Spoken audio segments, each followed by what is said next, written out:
नमस्कार, सूर्योदय online television हेरिरहनुभएका तपाईँ सम्पूर्णमा हार्दिक स्वागत छ। म बादल शाही। आज मैले पूर्व बालबालिका, महिला तथा ज्येष्ठ नागरिक मन्त्री थम्मया थापासँग कुराकानी गर्न गइरहेको छु। म्याग्दी जिल्लामा गतिलो नेता भएन भन्ने खालको गुनासो पनि मान्छेहरूको छ। जताततै विकासका कामहरू अल्पत्र भएका छन् र थम्मया थापा यस्तो मन्त्री जुन धेरै लामो सङ्घर्ष, त्याग र विभिन्न राजनीतिक पृष्ठभूमिबाट सङ्घर्ष गरिरहनु भएको एउटा सशक्त महिला नेता हुनुहुन्छ। आफ्नो समाज, जिल्ला र समग्र देशको निम्ति उहाँले के गर्नुभयो त खास, अनि उहाँको राजनीतिक पृष्ठभूमिसँगै उहाँका सङ्घर्षका कुराकानी गर्नको निम्ति उहाँसँग म भलाकुसारी गर्न गइरहेको छु। सबैभन्दा पहिला उहाँलाई स्वागत गरौँ। नमस्ते। नमस्कार। कार्यक्रममा हार्दिक स्वागत छ। हस्, धन्यवाद। मन्त्रीज्यू, हजुरले आफ्नो परिचय आफ्नै हिसाबमा कसरी दिनुहुन्छ? सँगै अहिलेसम्म तपाईँले राजनीतिक यात्रा गर्दा गर्दै के कस्ता कामहरू गर्नुभयो, छोटकरीमा बताइदिनुहोस् न। म म्याग्दी जिल्लाको अत्यन्तै दुर्गम गाउँ चिमखोलामा जन्मेको हुँ र हिमालकै काखमा भन्नुपर्छ, धौलागिरी हिमालको काखमा मेरो जन्म भएको र चिमखोला हरेक हिसाबले आर्थिक, सामाजिक, राजनीतिक होइन हरेक क्षेत्रमा पछि परेको अत्यन्तै दुर्गम गाउँ हो। त्यस्तो ठाउँमा जन्मिसकेपछि अब म हुर्कने क्रममा खास गरी मेरो बुवा त्यति बेला टिचर हुनुहुन्थ्यो। त्यो गाउँमा आफैले स्कुल स्थापना गरेर अहिले अमर मावि छ, अमर मावि चाहिँ मेरो बुवाले उहाँ आफैले स्थापना गर्नुभएको।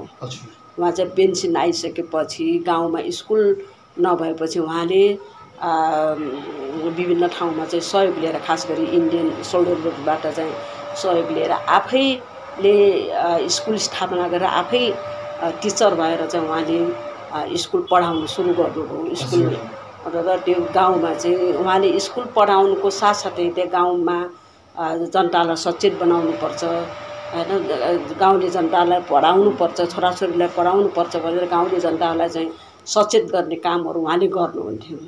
लगायत उहाँले चाहिँ अब विभिन्न चाहिँ गाउँको सुधारको लागि गाउँमा देखेका केही त्यस्ता खालका विकृति विसङ्गतिहरू होइन, गाउँ जुन खालको पछाडि परेको छ आर्थिक सामाजिक रूपबाट र विकास गर्नको लागि यो गर्नुपर्छ भन्ने खालको एक खालको नयाँ खालको कार्यक्रमहरू उहाँले अब सुरु गर्नुहुन्थ्यो। र त्यस कारणले गर्दाखेरि मैले अब उहाँसँग चाहिँ वास्तवमा चाहिँ धेरै कुराहरू सिकेँ। उहाँको छोरी भएको हिसाबले राजनीतिक यात्रा के कसरी सुरु हुन्छ? त्यसो मैले अलिकति चाहिँ एउटा पृष्ठभूमिको कुरा गर्दैछु र उहाँले त्यो गरेको कामहरू देखेर म पनि एकदमै प्रभावित भएँ र पछि उहाँ चाहिँ बितिसकेपछि मैले उहाँले गरेको कामलाई नै निरन्तरता दिनुपर्छ भन्ने हिसाबले काम गर्दै जाँदाखेरि अब त्यहाँ विभिन्न खालका समस्या मैले भोग्नु पर्यो। अर्थात् मैले धेरै राम्रा कामहरू सुरु गर्न खोज्दाखेरि त्यहाँका चाहिँ अलिकति समाज विरोधीहरू अर्थात् समाजको विकासलाई देख्न नचाहनेहरू, उनीहरूले विभिन्न खालका चाहिँ आरोप प्रत्यारोप लगाउने, एउटा राजनीतिक रूपले चाहिँ अब आरोप लगाउने त्यस्ता खालका कुराहरू हुँदाखेरि मलाई एकदमै भनौँ त्यो एउटा बाध्यता भएर राजनीतितिर लाग्नुपर्ने स्थिति बन्यो। खास गरी तपाईँलाई थाहा छ 2043 सालमा त्यति बेला चाहिँ चुनाव भएको थियो। पञ्चायत व्यवस्थाको त्यति बेला तत्कालीन पञ्चायत व्यवस्थाको राष्ट्रिय पञ्चायतको चुनाव भएको थियो। त्यति बेला हामीले के गरेका थियौँ भन्दाखेरि के अरे जिल्लामा राम्रो मान्छेलाई निर्वाचित गर्नुपर्छ, राम्रो भिजन भएको, राम्रो विचार बोकेको मान्छेलाई चाहिँ हामीले निर्वाचित गर्नुपर्छ भन्ने कुरामा हामी चाहिँ त्यस्तो राम्रो विचार बोकेको मान्छेलाई अब बोकेर हामीले चाहिँ यो चुनावको प्रचार प्रसार गरेका थियौँ। तर मलाई चाहिँ जो चाहिँ त्यति बेलाको पञ्चायत व्यवस्थाको उम्मेदवार, सरकारी उम्मेदवार बनेका उम्मेदवारहरूले होइन त्यति बेला निर्वाचित भएका प्रतिनिधिहरूले चाहिँ मलाई विभिन्न ढङ्गले कुटपिट गर्ने होइन। अब यसलाई चाहिँ म त्यति बेला थाई शिक्षक थिएँ होइन, पढाउने एउटा थाई शिक्षक थिएँ। यसलाई स्कुलबाट निकाल्नुपर्छ भन्ने र त्यो निर्वाचनकै टाकामा चाहिँ मलाई गुन्डाहरू लगाएर चाहिँ कुट्ने पिट्ने कामहरू भयो र यो चिमखोलामा होइन, यहाँ बेनीमा प्रचार प्रसारको क्रममा चाहिँ बेनीमा चाहिँ यो प्रचार कार्यालय थियो। त्यति बेला मेरो चाहिँ अब दरबन्दी त मेरो चाहिँ अब म स्कुल पढाएको चिमखोलाबाट म यहाँ बेनीमा सौरा गरेर मैले मिलाएका थिएँ र बेनीमै पढाउँथेँ मैले त्यति बेला। बेनीमा पढाउने पनि र अब यो अलिकति सामाजिक कामहरू पनि गर्ने त्यस्तो काम मर्यो भनेर चाहिँ फालेँ होइन। अनि पछि गएर चाहिँ अब जागिरबाट पनि निकाल्ने कामहरू गरेँ। त्यसपछिबाट म चाहिँ राजनीतिमा हुमिएँ कि मैले यो समाजमा यस्ता खालका विकृति विसङ्गतिको अन्त्य गर्न र समाजमा त्यस्ता खालका शोषण अन्याय अत्याचारको अन्त्यको लागि सही विचार बोकेको, सही सोच बोकेको, यो समाजलाई आमूल परिवर्तन गर्ने, समाजलाई परिवर्तन गर्ने पार्टीलाई मैले सहयोग गर्नुपर्छ। त्यो पार्टीमा म लाग्नुपर्छ र यस्ता खालका चाहिँ जनता विरोधी होइन, जनविरोधी सरकार, जनविरोधी यस्ता खालको क्रियाकलापहरूको अन्त्य हुनुपर्छ भन्ने हिसाबले म त्यति बेला भूमिगत काल थियो के अरे कम्युनिस्ट पार्टी भनेर त्यति बेला बोल्न पाइँदैन थियो होइन। र पछि म कम्युनिस्ट पार्टी भूमिगत कालमै कम्युनिस्ट पार्टीमा संलग्न भएर तत्कालीन माले नेकपा माले भनेर चाहिँ अहिले पछि एमाले भयो होइन। त्यही एमाले अगाडि माले भन्ने थियो होइन। पञ्चायतकालमा मालेमा आबद्ध भएर मैले चाहिँ राजनीति सुरु गरेँ र राजनीति सुरु गर्ने क्रममा चाहिँ अब त्यस्ता खालका घटनाहरू मैले भोग्नु पर्यो र अब मैले जीवन नै मैले राजनीतिमा लगाउनुपर्छ। यो समाजलाई आमूल परिवर्तन गर्नुपर्छ। समाजमा देखेका यस्ता खालका शोषण अन्याय अत्याचारको अन्त्य हुनुपर्छ। धनी गरिब भन्ने जुन खालको चाहिँ यो समाजमा ठुलो खाडल छ त्यसलाई अन्त्य गरेर एउटा शोषणरहित समाज निर्माण गर्नुपर्छ होइन। समतामूलक न्यायमूलक समाज निर्माण गर्नुपर्छ भन्ने हिसाबले कम्युनिस्ट पार्टीले मात्रै त्यो चाहिँ समाज निर्माण गर्न सक्छ। त्यस्तो विचार बोकेको चाहिँ पार्टी नै कम्युनिस्ट पार्टी हो। त्यसमा कम्युनिस्ट पार्टीमा लाग्नुपर्छ भनेर म पञ्चायतकालमा म चाहिँ कम्युनिस्ट पार्टीमा लागेर म निरन्तर रूपमा चाहिँ राजनीतिमा लागेँ। 46 सालको आन्दोलन भयो। आन्दोलनमा पनि हामी सहभागी भयौँ। त्यसपछि 46 सालमा चाहिँ अब जब बहुदलको घोषणा भयो होइन, पञ्चायती व्यवस्थाको अन्त्य भयो, बहुदलको घोषणा भइसकेपछि देशमा चाहिँ बहुदलीय व्यवस्था आयो।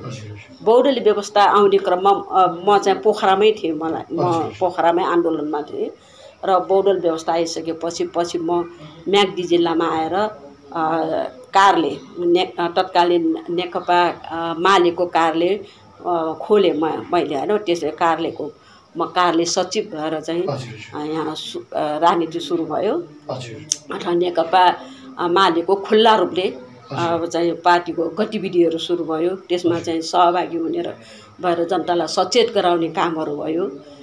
त्यसपछि 48 सालमा चाहिँ पहिलोपटक बहुदल प्राप्तपछि पहिलोपटक संसदीय निर्वाचन भयो।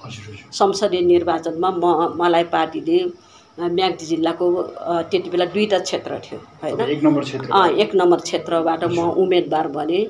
2 नम्बर क्षेत्रबाट पनि अब 48 सालमा चाहिँ म निर्वाचित भएँ यो 1 नम्बर क्षेत्रबाट।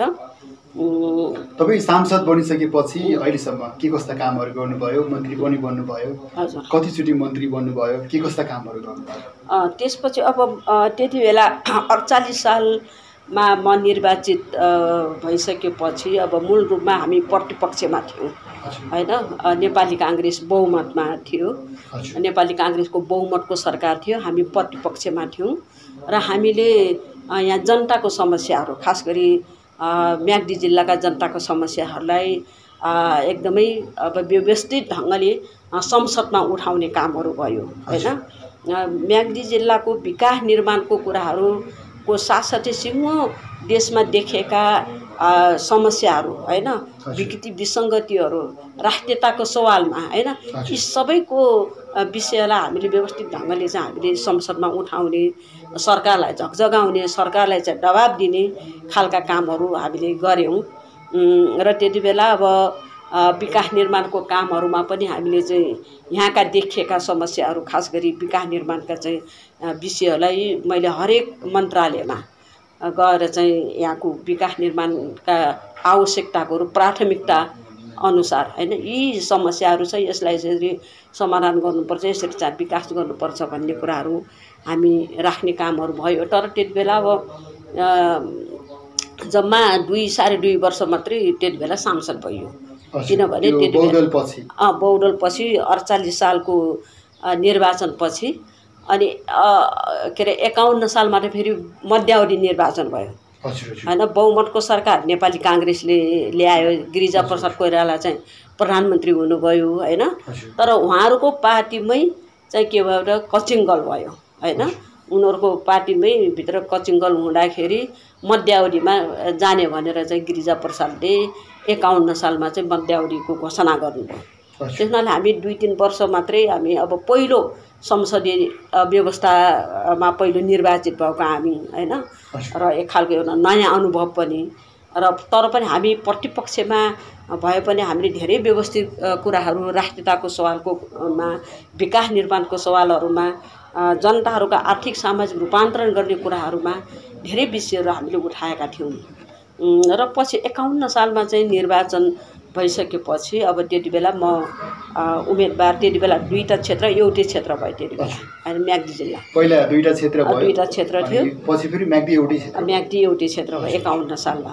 त्यहाँ चाहिँ अर्को उठ्नुभयो, म चाहिँ त्यति बेला उठेन। त्यसपछि गएर 56 सालमा म फेरि राष्ट्रिय सभामा गएँ म। र 56 सालमा राष्ट्रिय सभामा गइसकेपछि मैले खास गरी यो पहिला 48 सालदेखि नै मैले उठाउँदै आएको विषय के थियो भन्दाखेरि हाम्रो म्याग्दी जिल्ला भनेको खास गरी 3 भेग छ। एउटा काली भेग, एउटा म्याग्दी भेग, एउटा रघुगङ्गा भेग होइन। यो 3 भेग छ र यो 3 भेगलाई चाहिँ एउटा समानुपातिक विकासको लागि मूल आधार बनेको सडकहरू होइन, सडकको चाहिँ र पर्यटनको, यहाँ चाहिँ मूल रूपमा चाहिँ अब सडक पर्यटनको विकास गर्न सक्यौँ भने यो यसको विकासको एउटा आधार, राम्रो आधार त्यो हुनसक्छ भन्ने हिसाबले चाहिँ अब हामीले त्यति बेलादेखि नै हामीले कोसिस गऱ्यौँ। जस्तो अब यता यो काली गङ्गाको भेगमा भन्ने हो भने अब म्याग्दीमा चाहिँ एउटा क्षेत्र भइसकेपछि तपाईँ फेरि सांसद बन्नुभयो र त्यति बेलाको परिकल्पना सोच त्यो रह्यो। त्यो रह्यो। जस्तो यता काली खोलाको चाहिँ यो किनारे अब के अरे सदर जमसमसम्म चाहिँ बाटो पुर्याउने होइन, त्यो एउटा सोच। र यो यो रघुगङ्गाको चाहिँ भेगमा अब त्यहाँ अब मुख्य गरी यो पर्यटन क्षेत्रको विकास गर्ने, पर्यटन क्षेत्रको विकास गराउने र यो म्याग्दी खोलालाई पनि यो ढोरपाटनसँग चाहिँ जोड्ने हिसाबले चाहिँ मैले त्यो एउटा 3टा खाका बनाएर चाहिँ सरकारमा मैले पेस गरेँ होइन। जसले गर्दाखेरि बाटोहरू चाहिँ अब यताबाट ढोरपाटनसम्म जाने बाटो पनि डिपिआर बनाउने काम भयो। मेरै पालामा चाहिँ मैले त्यति बेला नै डिपिआर होइन, डिपिआर बनाउने काम भयो। अब यतातिर पनि काम कहिले भयो? यो 56-57 सालतिर नै भएको डिपिआर। र कार्यक्रम पनि अब बाटोको कार्यक्रम पनि पर्यो, तर पनि अब त्यो त्यति बेलाको चाहिँ बजेट एकदमै कम बजेट हुन्थ्यो होइन। अब थोरै बजेट भए पनि नियमित परिरहेको स्थिति हो। अहिलेसम्म पनि त्यो कार्यक्रम अब छ भनौँ न, अब त्यो कन्टिन्यू भइरहेको छ। अब यता अहिले सायद अब कोरालासम्मकै बाटो बन्ने अब राष्ट्रिय गौरवको कार्यक्रम नै पर्यो होइन, किनभने मुस्ताङदेखि लिएर अझै कोराला चाइना जोड्ने बाटो नै यो भइसकेको छ।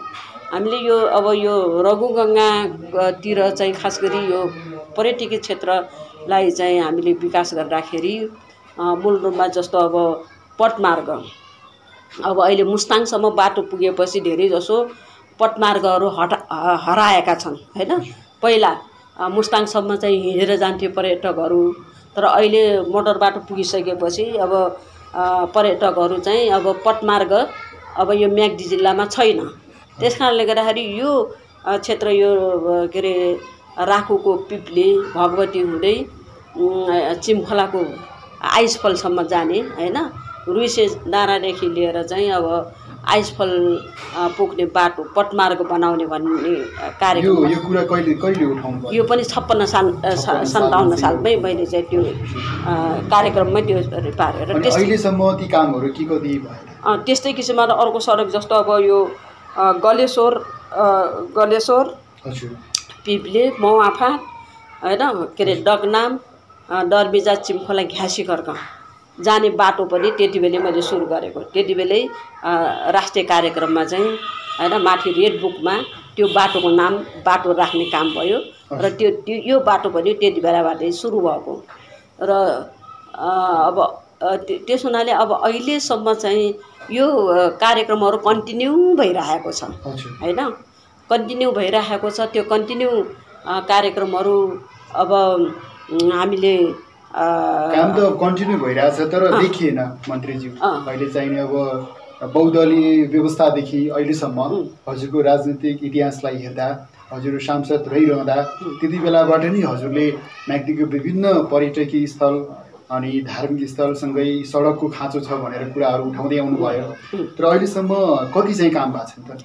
होइन अहिलेसम्म त काम त अब यता अब धौलागिरी आइसफल जाने बाटो पनि अन्तिम उमा पुगिसकेको छ हैन। यो कार्यक्रमहरू कन्टिन्यू भएर अन्तिम बिन्दुमा पुगिसकेको छ। धौलागिरी आइसफलमा पुग्ने अब धेरै टाइम छैन है। अब त्यो बाटो बनाउन धेरै दुःख कष्ट सहेर जानुपर्ने स्थिति छ। अब वर्षमा चाहिँ 6 महिनाभन्दा बढी हिउँ पर्छ हैन। अब 2-3 महिना मात्रै काम गर्नुपर्ने हुन्छ। त्यस कारणले गर्दाखेरि पनि त्यो बाटो चाहिँ अब हुँदैछ र अन्तिम अवस्थामा पुगिसकेको छ।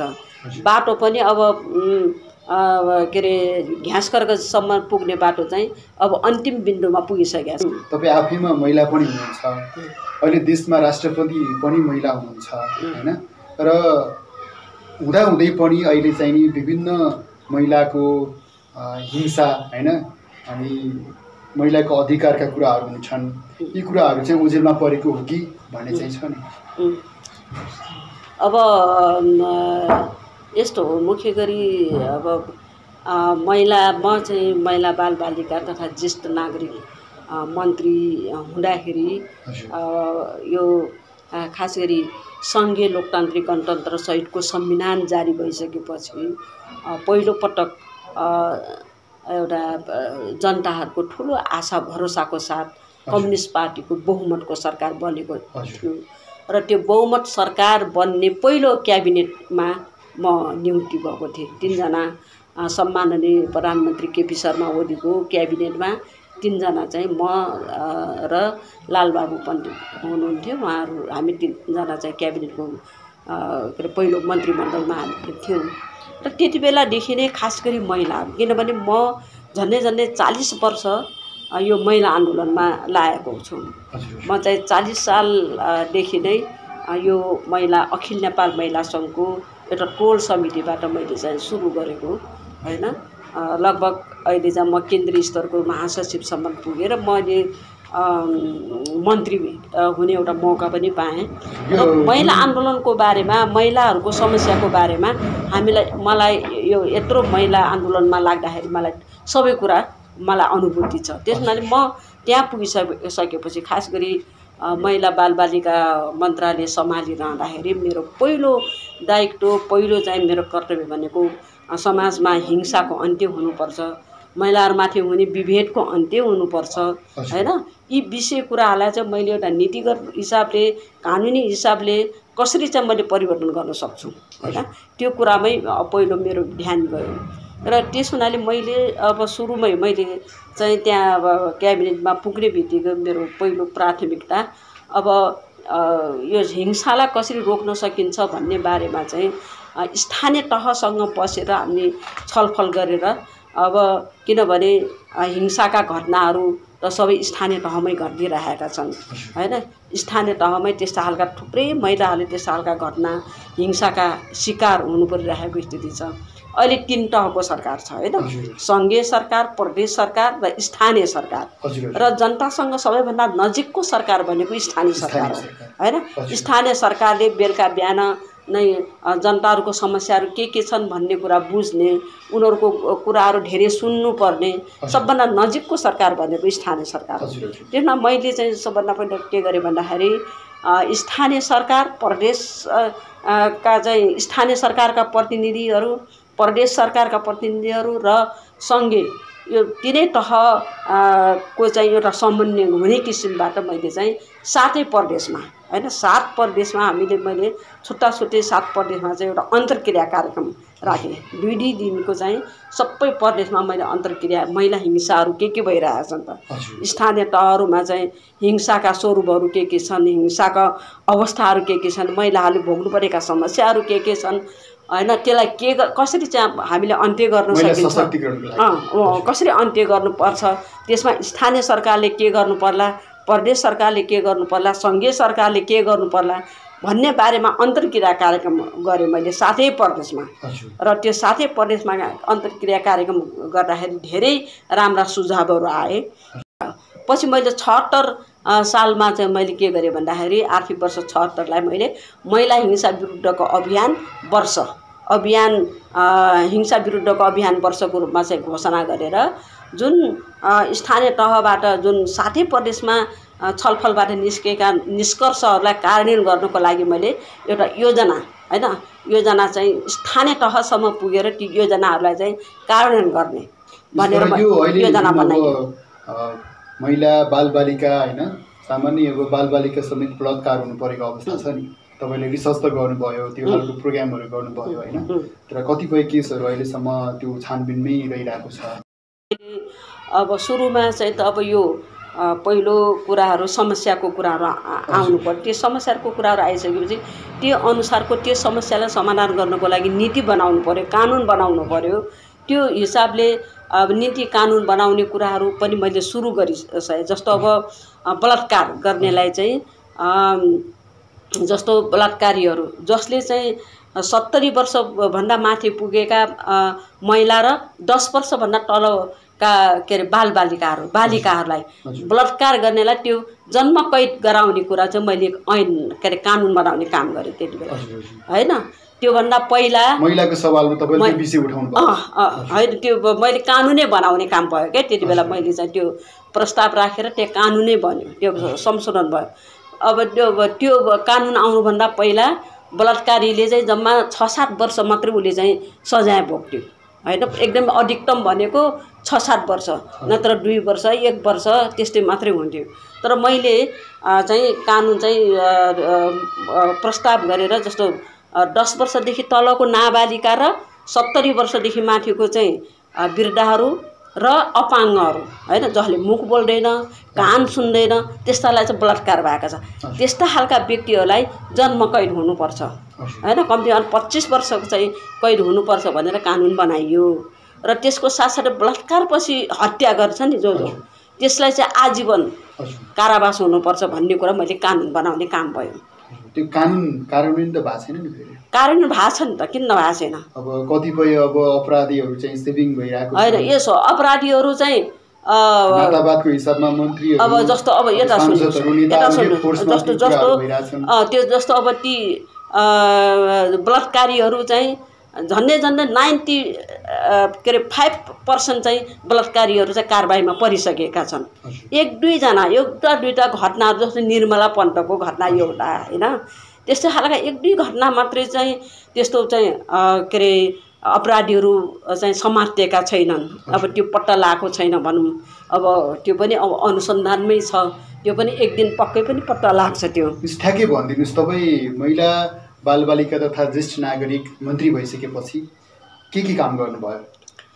त्यही त मैले भनिहालेँ। अब सुरुमा चाहिँ त मैले यो के अरे महिला हिंसाको स्वरूपहरू के छन् त्यसलाई चाहिँ मैले अन्तर्क्रियाबाट चाहिँ ती सङ्कलन गर्ने काम भयो। त्यसपछि गएर दोस्रो वर्षमा मैले चाहिँ ती ऐनहरू बनाएँ, कानुनहरू बनाएँ होइन, बलात्कार गर्नेहरूलाई कारबाही गर्ने कानुनहरू बनाएँ।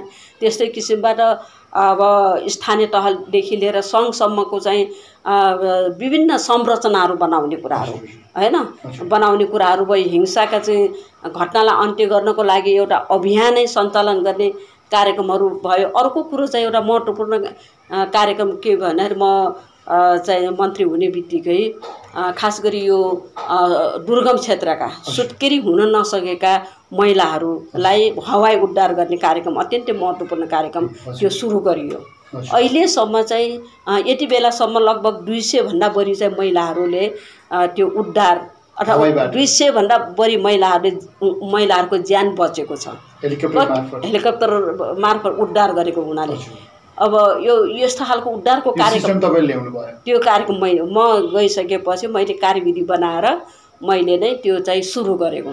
र अहिले नागरिकहरूको लागि के कस्ता ज्येष्ठ नागरिकहरूको लागि पनि हामीले चाहिँ भएको पुरानो ऐनलाई हामीले संशोधन गरेर अब अहिले त 3 तहको सरकार छ होइन, स्थानीय सरकारलाई अझै सशक्त र बलियो बनाएर ज्येष्ठ नागरिकहरूलाई स्थानीय सरकारले चाहिँ सहयोग दिने, उनीहरूलाई चाहिँ होइन उनीहरूलाई विभिन्न चाहिँ सेवामूलक खालका ज्येष्ठ नागरिक आश्रमहरू बनाउने, ज्येष्ठ नागरिक त्यस्ता खालका चाहिँ दिवा आश्रमहरू बनाउने, त्यो कुरामा चाहिँ बजेट समेत छुट्याएर के अरे पठाउने काम पनि भएको छ। त्यस्तै अपाङ्गहरूको सवालमा पनि मैले चाहिँ ऐन संशोधन गर्ने कुराहरू गरिसकेर अपाङ्गहरूको हितको लागि अनि नियमावलीहरू बनाउने, राष्ट्रिय अन्तर्राष्ट्रिय रूपमा हाम्रो चाहिँ भएका सन्धि सम्झौताहरू छन् होइन, ती सन्धि सम्झौताहरूलाई चाहिँ कार्यान्वयन गर्नेको लागि चाहिँ त्यस्तो खालको चाहिँ कार्यक्रमहरू गर्ने खालको कामहरू भएको छ। त्यस्तै बालबालिकाहरूको निम्ति चाहिँ बालबालिका सम्बन्धी ऐन 2075 ऐन ल्याउने काम भयो। त्यस्तै किसिमबाट बाल अधिकार परिषदहरू निर्माण गर्ने कुराहरू भयो। त्यस्तै बाल सङ्गठनलाई त्यहाँ भएका अनियमितताहरूलाई चाहिँ छानबिन गर्नको लागि एउटा आयोग बनाएर छानबिन गरेर अहिले चाहिँ नयाँ के अरे बाल सङ्गठन निर्माण भएको छ। त्यस्तै समाज कल्याण परिषदमा भएका अनियमितताहरूलाई चाहिँ के अरे सच्याउनको लागि, अनियमिततालाई चाहिँ अन्त्य गर्नको लागि त्यहाँ पनि मैले चाहिँ एउटा आयोग बनाएर छानबिन गरेर चाहिँ नयाँ खालको चाहिँ संरचनाहरू बनाउने खालको कामहरू भयो। लगायत चाहिँ धेरै कामहरू चाहिँ एउटा नीतिगत हिसाबले होइन समाजमा, किनभने यो सामाजिक काम भनेको धेरै बाहिर देखिने काम होइन होइन, जस्तो बाटोघाटो बनाउने, यताउता बनाउने विकासको कामहरू ठक्क देखिने काम हो होइन। यहाँनिर बाटो बन्यो, यहाँनिर यस्तो भनेपछि त्यो देखिने काम भयो त्यो होइन। खानेपानी चाहिँ यस्तो अरू काम चाहिँ देखिने काम भयो। तर मेरो मन्त्रालयको काम भनेको सामाजिक काम होइन, सामाजिक काम भएको हुनाले बाहिर देखिँदैन त्यो होइन। तर नीतिगत समाजमा चाहिँ दुःख कष्ट पाएकाहरूलाई कसरी चाहिँ उनीहरूलाई चाहिँ के अरे सेवा दिने होइन, उनीहरूको हितको लागि कस्ता खालका नीति ऐन कानुनहरू बनाउनुपर्छ। महिलाहरूको सवालमा महिलाहरूले भोग्नु परेका समस्याहरू होइन, विभेद छ, अन्य अत्याचार छ, के अरे हत्या बलात्कारका काण्डहरू घटिरहेका छन्, त्यस्ताहरूलाई नीति कानुनहरू बनाउने कुराहरू। त्यस्तै बालबालिका, अपाङ्ग, ज्येष्ठ नागरिकहरूको हितको लागि काम गर्ने, यो नीति बनाउने, कानुन बनाउने र त्यसलाई चाहिँ कार्यान्वयन गर्नको लागि चाहिँ लबिङ गर्ने, त्यस्तो खालको चाहिँ यो के अरे मन्त्रालय पर्यो। त्यस हुनाले त्यो काममा चाहिँ मैले धेरै किसिमबाट फड्को मार्ने हिसाबले धेरै कामहरू भएको छ। तपाईँ चाहिँ मन्त्री हुँदा र तपाईँको राजनीतिक गतिविधि सम्बन्धी कुराहरू भए होइन। अब स्थानीय स्तरमा हाम्रो म्याग्दी जिल्ला र तपाईँको राजनीतिसँग के कस्तो सम्बन्ध, अन्तर सम्बन्ध रहन्छ, यी विषयमा चाहिँ छुटकरीमा कुराकानी गर्न चाहन्छु। म्याग्दी जिल्लालाई विकासको निम्ति तपाईँले के कस्ता पहलहरू गर्नुभयो? तपाईँ मन्त्री हुनुभयो, तपाईँ धेरै लामो समय सांसद बन्नुभयो होइन, के कस्ता विकासका योजनाहरूमा तपाईँको पहल रह्यो? त्यही भनिहालेँ मैले अघि पनि सुरुमा भनेको थिएँ होइन। म्याग्दी जिल्ला एउटा पर्यटनमा धेरै सम्भावना भएको जिल्ला हो अनि त्यस्तै अर्को कृषि क्षेत्रमा त्यत्तिकै सम्भावना भएको जिल्ला र त्यो सबै चाहिँ विकास गर्नको लागि सबैभन्दा पहिलो सडकका सञ्जालहरूलाई चाहिँ विस्तार गर्नुपर्छ भन्ने हिसाबले नै अब मैले अहिले अघि पनि भने 3 भेगमा चाहिँ सडक पुर्याउने कुराहरूमा 3 भेगलाई चाहिँ के अरे पुर्याउने सबै पालिकाहरूमा सबै चाहिँ गाविसहरूमा वडाहरूमा पुर्याउनको लागि यतातिर चाहिँ म्याग्दी एउटा कालीखोला को चाहिँ अब त्यो बाटोको बारेमा त्यो त अब केन्द्रीय स्तरकै एउटा राष्ट्रिय गौरवको कार्यक्रमको रूपमा यो कोरला जाने बाटो यही बाटोमा पर्यो। पहिला जोमसोमसम्मको बाटो थियो पहिला हामीले सुरु गर्दाखेरि, तर पछि त्यही जोमसोमसम्मको बाटोलाई थप कोरला पुर्याउने भन्ने हिसाबले यो राष्ट्रिय गौरवको कार्यक्रम पर्यो त्यो हैन। त्यो पनि हामीले सुरु गरेको सुरुमा। अब अर्को यो चाहिँ रघुगङ्गा भेगमा हैन गलेश्वर हुँदै यता मवाफाँट दगनाम डरबिजा चिम्फोलाई घ्यासघरको पुर्याउने बाटो सुरु गरिएको थियो। त्यो सुरु गरेको कार्यक्रमलाई कन्टिन्यू दिने अब गत वर्ष मात्रै हामीले चाहिँ 5 लाख बजेट हामीले परिचालित गरेका छौँ हैन। 5 लाख बजेट यताबाट पनि र उताबाट पनि हाल्ने गरेर दुईतिरबाट बजेट पर्दाखेरि अहिले हामी अन्तिम अब चाहिँ अब 2-4 महिनामै त्यो चाहिँ हामीले यसलाई जोडेर त्यो बाटोलाई हैन यहाँबाट चाहिँ बेनीबाट अब घ्यासघरकोसम्म चाहिँ पुग्ने बाटो अब हामी बनाउँदैछौँ। र यतातिरबाट पनि अब यो पाखापानीसम्म त बाटो पुगिसकेको छ। अब यो पाखापानीलाई घ्यासघरको अर्को चाहिँ राउन्ड जस्तै घ्यासघरको यता उल्लेरी होइन रायाखोर हुँदै घ्यासघरको पुर्याउने बाटो भनेर त्यो बाटो पनि अहिले बजेट परिसकेको छ हैन। यो अहिले यो बहुदलीयको अन्त्य भइसके पछाडि यहाँ म्याग्दीमा बाटो आएको मालडिङबाट लगभग 23 देखि 25 वर्षको हाराहारी भयो र अहिले भर्खरै हालसालै समाचार आएको छ म्याग्दी जिल्लामा बाटो आइसके पछाडि जब पिचको काम भयो 17 वर्षमा 11 किलोमिटर मात्रै सडकमा चाहिँ पिच भएको छ। अब धेरै ठाउँमा बाटो निर्माणका कामहरू भइरहेका छन्, हजुरहरूले पनि भन्नुभयो। अब गुणस्तरीय हिसाबमा पिचको कामहरूलाई के कसरी लैजाने योजनामा हुनुहुन्छ?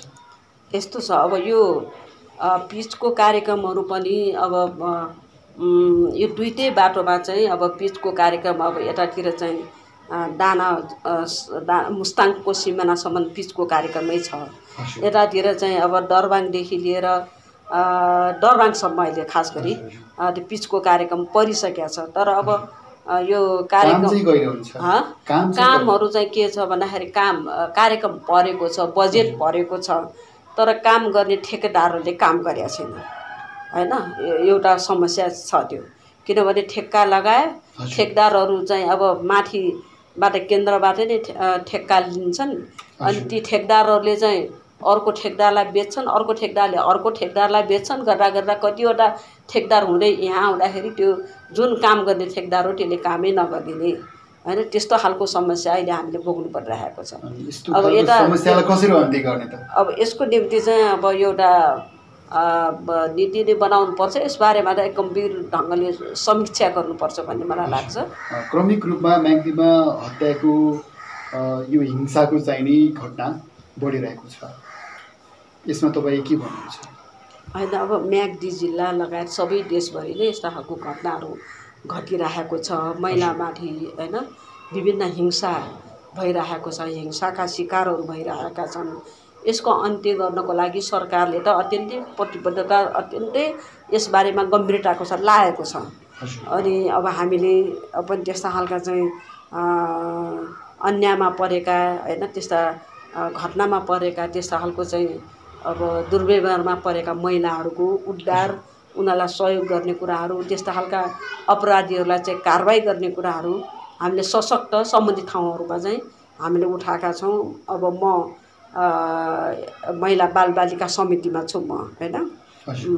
त्यो समितिको तर्फबाट पनि हामीले निर्णय नै गरेर होइन सबै ठाउँमा यस्ता खालका घटनाहरू घटेको विषयलाई निर्णय गरेर अब सरकारलाई निर्देशन दिने यो चाहिँ यसरी हत्या, हिंसा, बलात्कार होइन यस्ता खालको कुरा तुरुन्तै रोकिनु पर्यो। अपराधीलाई कडाभन्दा कडा कारबाही हुनु पर्यो।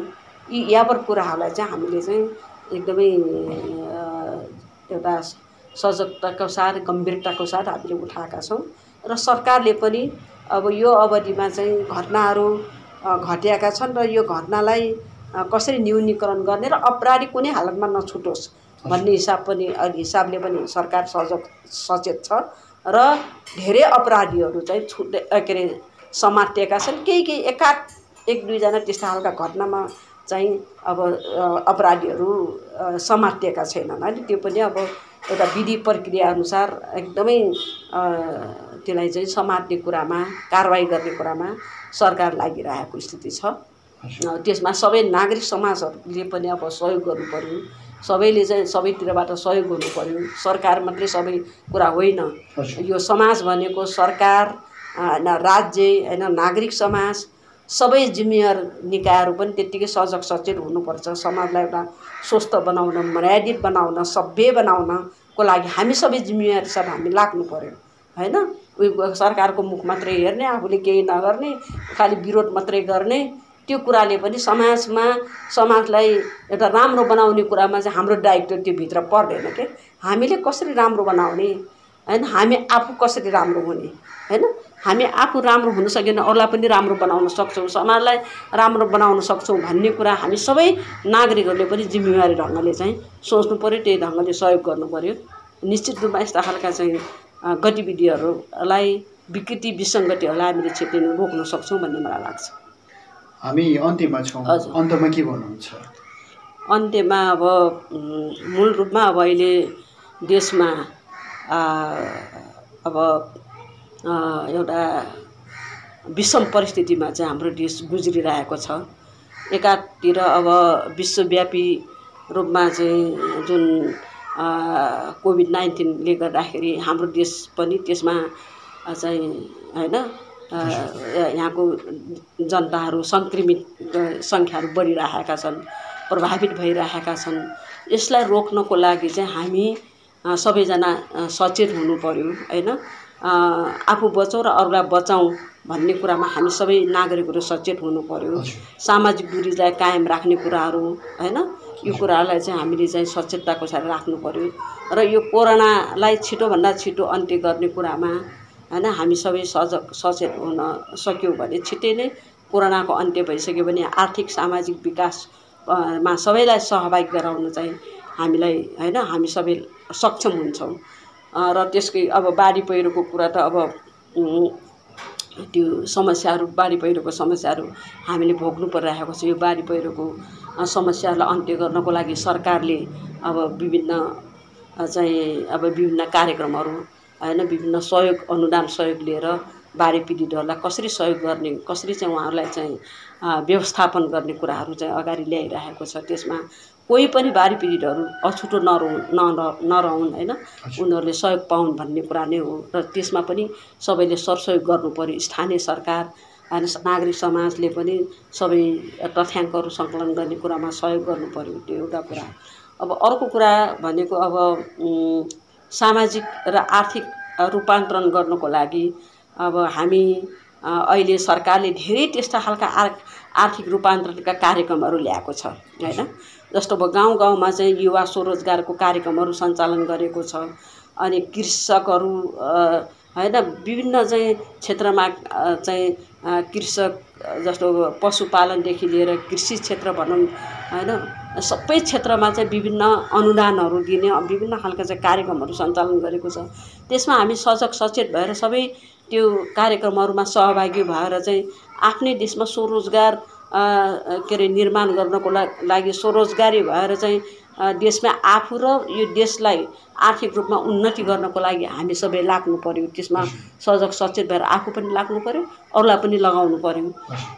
लगायत सामाजिक रूपमा चाहिँ एउटा यो समाजलाई स्वस्थ होइन मर्यादित होइन सभ्य समाज निर्माण गर्नको लागि महिलामाथि हुने अन्याय अत्याचार हामी सबैले चाहिँ सजग भएर रोक्नु पर्यो। त्यस्ता खालका चाहिँ गर्ने अपराध गर्नेहरूलाई कानुनी कारबाही तुरुन्तै चाहिँ गर्ने खालको कामहरू नागरिक समाजहरू पनि चाहिँ लाग्नु पर्यो। जनता पनि सचेत भएर लाग्नु पर्यो। अब मैले सुनेको थिएँ यो पश्चिम अस्ति भर्खरै बाजुरामा एउटा घटना घट्यो। एकजना 12 वर्षको चाहिँ सम्झना उसलाई चाहिँ बलात्कार गरेर हत्या गर्यो। त्यस्तो अपराधीहरू 1 महिना अगाडि त्यस्तै खालको घटना गरे रहेछ उसले एकजनालाई बलात्कार गरे रहेछ त्यो बलात्कारीलाई चाहिँ त्यहाँको समाज बसेर ल 500 रुपियाँ चाहिँ जरिवाना गरेर छोडिदिया रहेछ अनि त्यसले चाहिँ 500 पाएपछि त्यस्तो गर्न पाइने रहेछ भन्ने 500 खर्च गरेर गर्न पाइने रहेछ भन्ने खालको मनोबल बढ्यो नि त हैन त्यस्तो गर्नु भएन त्यस्तो खालका बलात्कारीहरूलाई समाजले त समातेर कारबाही गर भनेर चाहिँ कारबाहीको दायरामा लिने के रे बुझाउने खालको काम गर्नु पर्यो छुटाउने काम गर्नु भएन के अपराधीहरूको मनोबल बढ्छ त्यस्तो खालको भयो भने त्यस्तो कुराहरुमा समाज पनि सचेत हुनु पर्यो मिलापत्र गर्ने कुरा र अपराधीहरूलाई चाहिँ बचाउने कुरा कसैले गर्नु भएन हैन त्यसो भयो भने समाजमा के शान्ति हैन त्यस हालको चाहिँ अपराधी क्रियाकलापहरू बढ्दैन त्यो कुरामा ध्यान दिनु पर्यो सामाजिक रूपान्तरण गर्नको लागि त्यो सबैले चाहिँ सहयोग र सबैतिरबाट चाहिँ सहयोग हुन सक्यो भने हामी सक्षम हुन्छौं सफल हुन्छौं हैन त्यो कुरा गर्नु पर्यो र सबैले चाहिँ अब अहिलेको सरकारले मूल रूपमा चाहिँ सामाजिक रूपान्तरण आर्थिक रूपान्तरण गरेर देशलाई सुखी नेपाली समृद्ध नेपाल बनाउने भनेर जुन खालको एउटा नारा अगाडि सारेको छ त्यो नारा सहितको कार्यक्रमहरू पनि अगाडि सारेको छ त्यसलाई हामी सबै जनताले चाहिँ सहयोग गरेर हामी सबै चाहिँ एउटा सुखी नेपाली बन्नको लागि समृद्ध नेपाल पहिला समृद्ध नेपाल बनाउनु पर्यो त्यसपछि सुखी नेपाली अब अटोमेटिक ढंगले आउने कुराहरु हैन जनताले अनुभूति गर्न पाउने कुराहरु त्यो गर्ने कुरामा चाहिँ हामी सबै सहभागी हुनुपर्छ भन्ने लाग्छ मलाई। हुन्छ यहाँले आफ्नो व्यस्त समय उपलब्ध गराइदिनु भयो र आफ्नो विचारहरु राखिदिनु भयो त्यसको लागि यहाँलाई धन्यवाद। हवस् त। हस् धन्यवाद।